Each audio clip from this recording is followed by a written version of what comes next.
Welcome back on the hottest day of the year so far with new vinyl finds. First off, I have the Yellow Submarine Songtrack, the 1999 version of Yellow Submarine, which was still missing from my collection, so I neither had the CD nor this vinyl so far, which is one of the few things I haven't yet as a Beatle completist ever owned. But I've always heard good things about it. Of course, I've listened to some of those mixes already, because that's the interesting thing about this release. These are remixes of older songs on this album, are remixed specifically for this release by Peter Cobbin. And first of all, I have to say, this is light years better than any remixes Giles Martin ever attempted for Beatles deluxe box set or whatever. So this is really better than that, but I already thought so because of other videos I've watched by people talking about it, that I would prefer it to the Giles Martin mixes. All in all, I'm a bit underwhelmed by them as well, because I expected much more from the things that I've heard. But as it turns out, maybe I'm one of those purists who will never ever accept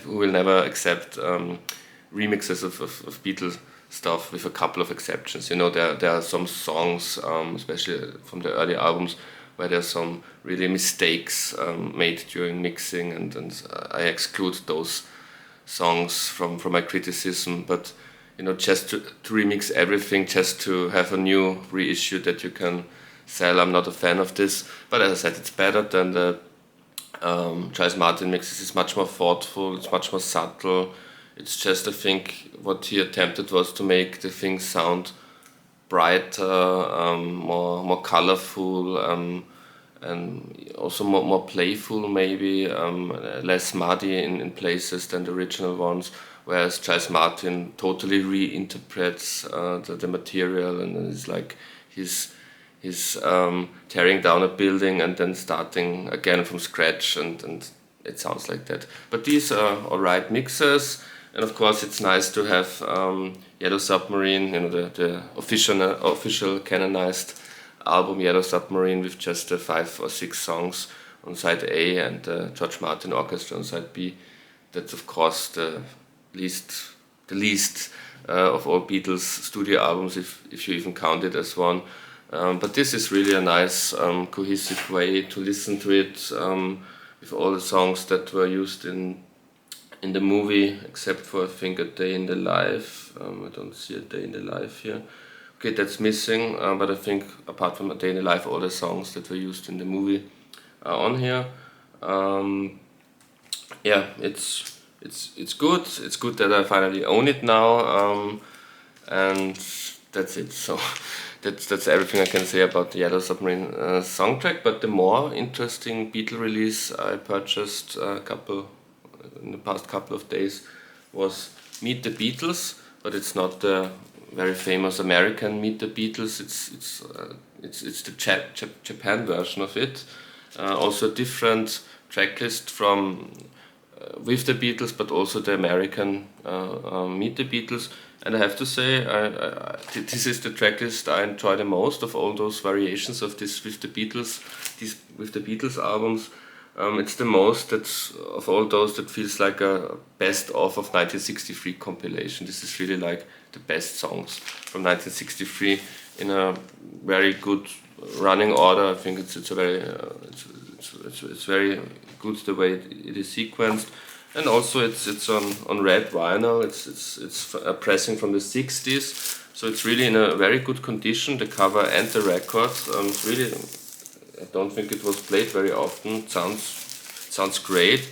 It's the best sounding with or Meet the Beatles I ever had on vinyl. I think it's from 1967 or 1968, that pressing. And yeah, that was a great find. And then 2 non-Beatle things I purchased. One, because I'm in a bit of a Britpop phase. If you've seen my Suede, my Parklife versus Definitely Maybe video I did a couple of weeks ago. So I finally bought Different Class, my favorite Britpop, 90s Britpop album, on vinyl.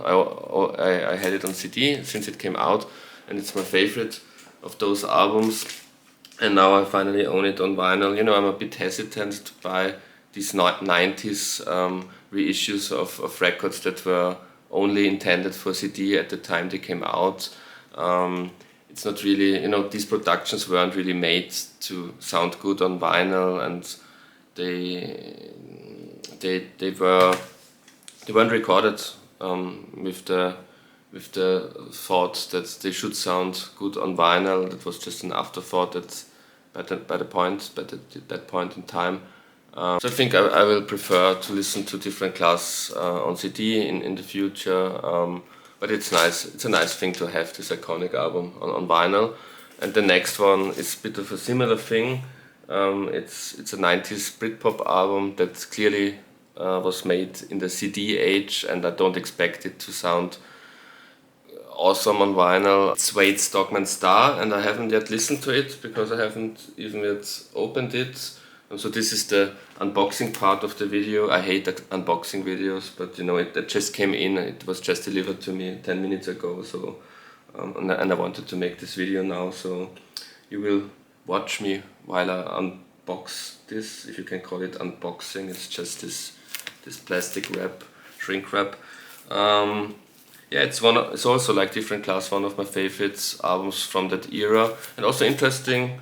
Here they are built as the London Suede. You know, in America there was a band also called Suede. So for American releases they had to rename themselves the London Suede.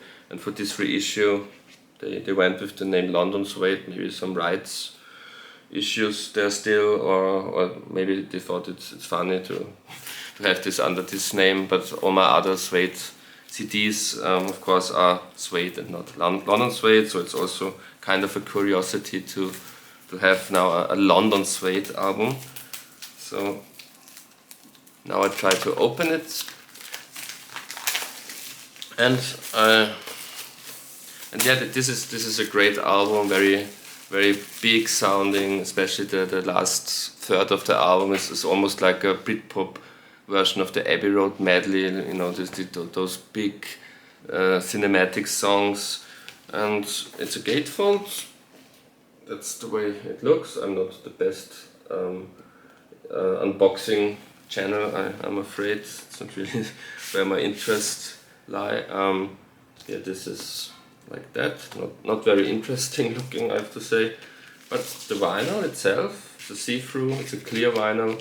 That's nice. Of course, it's a double LP, since CDs used to be so long in the 90s. So I'm really looking forward to finally listening to Dogman Star on vinyl. Although, like I said, I think, like with Different Class, these kind of albums were really made and also mastered, especially mastered for the CD age. But a nice thing to have, I think. Thank you very much for watching. Until next time.